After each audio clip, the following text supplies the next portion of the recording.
গুরু দ্রোণের পুত্র অশ্বত্থামা ছিলেন কৌরব পক্ষের শীর্ষ যোদ্ধাদের মধ্যে একজন।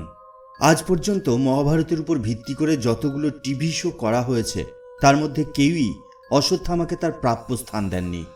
অশ্বত্থামা কতটা শক্তিশালী ছিলেন, তার কাছে কি কি অস্ত্র ছিল, কার অবতার ছিলেন তিনি এবং তার সাথে অন্য কোন রহস্য যুক্ত ছিল, আসুন আজকের ভিডিওতে জেনে নিই এই সমস্ত কিছু সম্পর্কে।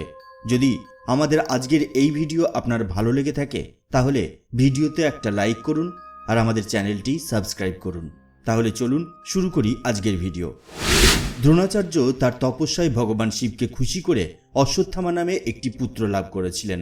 তার মায়ের নাম ছিল কৃপি, যিনি ছিলেন কৃপাচার্যের বোন। জন্মের সাথে সাথেই তার গলা থেকে অশ্বের মতো ঝাঁঝালো আওয়াজ বের হয়, যার কারণে তার নাম রাখা হয় অশ্বত্থামা।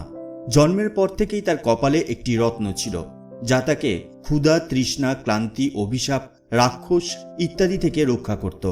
মহাদেব, যম, কাম ও ক্রোধের মিশ্রণ থেকে অশ্বত্থামার জন্ম হয়েছিল। অনেকে মনে করেন তিনি রুদ্রের অবতার ছিলেন, কিন্তু তা নয়। তিনি মহাদেব, যম, কাম বা ক্রোধের অবতার নন। তিনি এই চারটির মিশ্রণ থেকে জন্মগ্রহণ করেছিলেন। তিনি শুধুমাত্র ভগবান শিবের অংশ থেকে জন্মগ্রহণ করেননি। অশ্বত্থামা তার পিতা গুরু দ্রোণাচার্যের কাছ থেকে প্রাথমিক শিক্ষা গ্রহণ করেন। তার পিতার কাছ থেকে ব্রহ্মাস্ত্র, ব্রহ্মশির এবং নারায়ণাস্ত্রের মতো অস্ত্রের জ্ঞান লাভ করেছিলেন। এর সাথে তার বরুণাস্ত্র এবং আগ্নেয়াস্ত্রেরও জ্ঞান ছিল। এগুলি ছাড়াও গুরু দ্রোণ তাকে তার সমস্ত বিদ্যার জ্ঞানও দান করেছিলেন এবং প্রায় সমস্ত অস্ত্র যা গুরু দ্রোণের কাছে ছিল তাও অশ্বত্থামার কাছে ছিল। তিনি গুরু দ্রোণের কাছ থেকে একটি দিব্য ধনুক পেয়েছিলেন। বিরাট যুদ্ধে তিনি প্রথম যোদ্ধা ছিলেন যিনি অর্জুনের গান্ডীব ধনুকের ছড় কাটতে সক্ষম হয়েছিলেন এবং ওই একই বিরাট যুদ্ধে তিনি প্রায় অর্জুনের সমানতা করেছিলেন। অশ্বত্থামাকে বিরাট যুদ্ধে অর্জুনের বিরুদ্ধে কেবল এই কারণেই পিছিয়ে আসতে হয়েছিল কারণ তখন তার সমগ্র অস্ত্র শেষ হয়ে গিয়েছিল। কিন্তু অর্জুনের সম্মোহনী অস্ত্রের বিপক্ষে তার কাছে কোনো উত্তর ছিল না এবং শেষ পর্যন্ত তিনিও বাকি কৌরব যোদ্ধাদের মতো পরাজিত হন। মহাভারতের বেশ কয়েকটি অনুদিত সংস্করণ অনুসারে অশ্বত্থামাও দ্রৌপদী স্বয়ম্বরে উপস্থিত ছিলেন এবং এটিও উল্লেখ করা হয়েছে যে তিনি ধনুকে ছড় পড়াতে ব্যর্থ হয়েছিলেন। পাশা খেলার সময় দ্বিতীয় দফার খেলা যখন শুরু হতে যাচ্ছিল তখন তিনি এর বিরোধিতা করেছিলেন। অশ্বত্থামা দুর্যোধনের কোনো ষড়যন্ত্রেই অংশ নেননি। তিনি বিরাটনগরে প্রথম যুদ্ধ করেছিলেন। অশ্বত্থামা ঘোষযাত্রার সময়ও দুর্যোধনের সঙ্গী হননি। কুরুক্ষেত্র যুদ্ধ শুরু হওয়ার আগে ভীষ্ম পিতামহ তাকে মহারথী উপাধি দিয়েছিলেন। ভীষ্ম পিতামহের মতে অশ্বত্থামার বাণগুলি অর্জুনের বাণের মতোই পরস্পরকে স্পর্শ করে একটানা এক রেখায় চলতে পারত, আর এটি তার দক্ষতার পরিচয় দেয়। এবার কুরুক্ষেত্র যুদ্ধে তার বীরত্বের কথা বলা যাক। অশ্বত্থামা পাণ্ডব পক্ষের যুধিষ্ঠির, ভীম, সাত্যকী, ধৃষ্টদ্যুম্ন ও শিখণ্ডী প্রভৃতি যোদ্ধাদের একাধিকবার পরাজিত করেছিলেন। অশ্বত্থামা তার দিব্য অস্ত্র ব্যবহার করে পাণ্ডব বাহিনীর সর্বাধিক ক্ষতি করেছিলেন। চতুর্দশতম রাতে ঘটোৎকচের সাথে তার প্রচণ্ড যুদ্ধ হয়। সেই রাতে তিনি ঘটোৎকচের এক অক্ষয়িনী রাক্ষসী সেনাকে পরাজিত করেন। সেই রাতে তিনিই সেই যোদ্ধা ছিলেন যিনি প্রথমে ঘটোৎকচ ও তার সেনাবাহিনীর বিরুদ্ধে সাহসিকতার সাথে যুদ্ধ করেছিলেন এবং তার ধনুর্বিদ্যার শক্তিতে তাকে পরাজিত করেছিলেন। এছাড়া ওই একই রাতে তিনি আরও 1,00,000-এরও বেশি পাণ্ডব সেনাকে হত্যা করেছিলেন। ঘটোৎকচের ছেলে অঞ্জন পার্বণকেও তিনি ঘটোৎকচের চোখের সামনেই হত্যা করেছিলেন।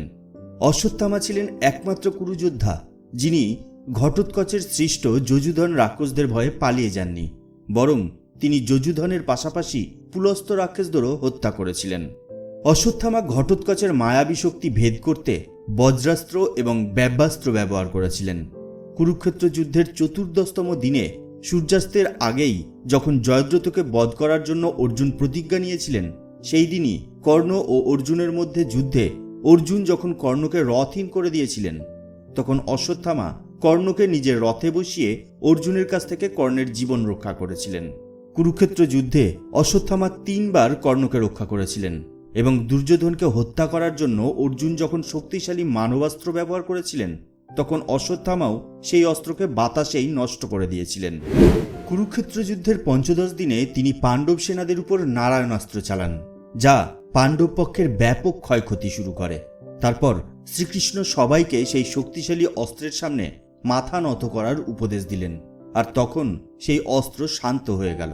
কিন্তু ততক্ষণে সেই অস্ত্র পাণ্ডব বাহিনীর একটি বড় অংশকে ধ্বংস করে দিয়েছিল এবং 15তম দিনে পুনরায় অশ্বত্থামা আগ্নেয়াস্ত্র ব্যবহার করে পাণ্ডব বাহিনীর একটি অংশকে ধ্বংস করেছিলেন। সামগ্রিকভাবে অশ্বত্থামা 3 অক্ষৌহিণীরও বেশি পাণ্ডব সেনাকে একাই ধ্বংস করে দিয়েছিলেন।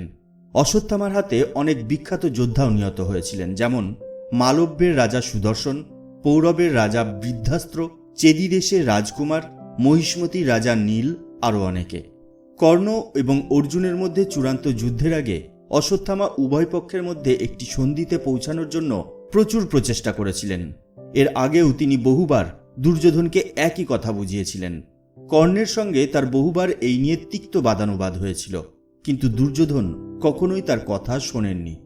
এক সময় তো তিনি সুদর্শন চক্রকেই নিজের কাছে নিয়ে নিতে চেয়েছিলেন, কিন্তু তিনি তা করতে সক্ষম হননি। তিনি সুদর্শন চক্র পেয়ে অজেয় হতে চেয়েছিলেন। এমনকি তিনি ব্রহ্মশিরের বিনিময়ে শ্রীকৃষ্ণের কাছ থেকে সুদর্শন চক্র চেয়েছিলেন। অশ্বত্থামা কৌরব পক্ষের শেষ সেনাপতি হন, যদিও তিনি পাণ্ডব পক্ষের বিরুদ্ধে ছিলেন না। কিন্তু ভীম দুর্যোধনের শেষ যুদ্ধের পর তিনি দুর্যোধনের খারাপ পরিস্থিতি নিজের চোখে দেখেছিলেন। তখন তিনি তার ক্রোধ সম্বরণ করতে পারেননি। এরপরে তার হাতে অনেক বিনাশ ঘটেছিল।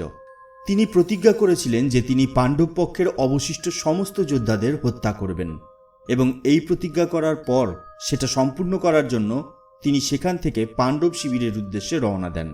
কিন্তু পাণ্ডব পক্ষের শিবিরের দরজার সামনে একটি বিশাল আশ্চর্যজনক প্রাণী তার সামনে এসে দাঁড়িয়ে পড়ে। তিনি আসলে ভগবান শিব ছিলেন, কিন্তু অশ্বত্থামা তাকে চিনতে না পেরে তার সমস্ত অস্ত্রগুলি তার দিকে ছুঁড়ে দেন। কিন্তু সেই মহান প্রাণীটি অশ্বত্থামার ছুঁড়ে দেওয়া সমস্ত বাণ ও অস্ত্র শুষে নিলেন। তারপর তিনি বিভ্রান্ত হয়ে ভগবান শিবেরই স্তুতি করতে লাগলেন। ভগবান শিব সেখানে প্রকট হলেন এবং ভগবান শিবের স্বরূপ ভূতরূপে তার দেহে প্রবেশ করলেন এবং তাকে একটি নিখুঁত খড়গ দিলেন। ভগবানের আবেশ হয়ে যাওয়ার জন্য অশ্বত্থামা পুনরায় প্রচণ্ড তেজে জ্বলে ওঠেন। সেখানে তিনি ধৃষ্টদ্যুম্ন, শিখণ্ডী, দ্রৌপদীর 5 জন পুত্র এবং আরও অনেককে হত্যা করেন, এবং অবশেষে যখন তিনি পাণ্ডবদের মুখোমুখি হন তখন তিনি ব্রহ্মশির চালিয়ে দেন। প্রত্যুত্তরে অর্জুনও তার ব্রহ্মশির চালিয়ে দেন।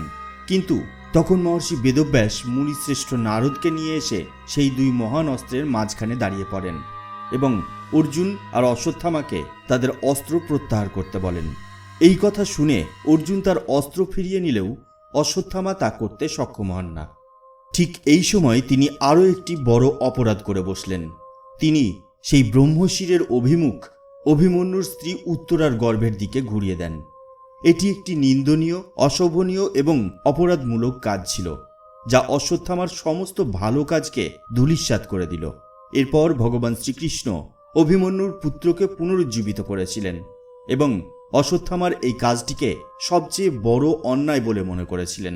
তাই তিনি অশ্বত্থামার কপালে থাকা রত্নটিকে উপড়ে নিয়েছিলেন আর এর সাথে তাকে অভিশাপ দিয়েছিলেন যে তিনি বছরের পর বছর ধরে কাঁদতে কাঁদতে পৃথিবীতে একাকী জীবনযাপন করবেন।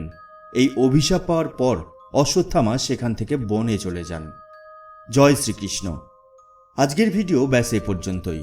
আমাদের আজকের ভিডিও আপনার কেমন লাগলো সেটা নিচের কমেন্ট বক্সে কমেন্টস করে জানিয়ে দিন। আর আমাদের ভিডিও যদি আপনার ভালো লেগে থাকে তাহলে একটা লাইক করুন আর শেয়ার করে ছড়িয়ে দিন সবার মধ্যে। তাহলে দেখা হবে পরবর্তী ভিডিওতে। তার আগে অবশ্যই ভালো থাকবেন, সুস্থ থাকবেন। ধন্যবাদ।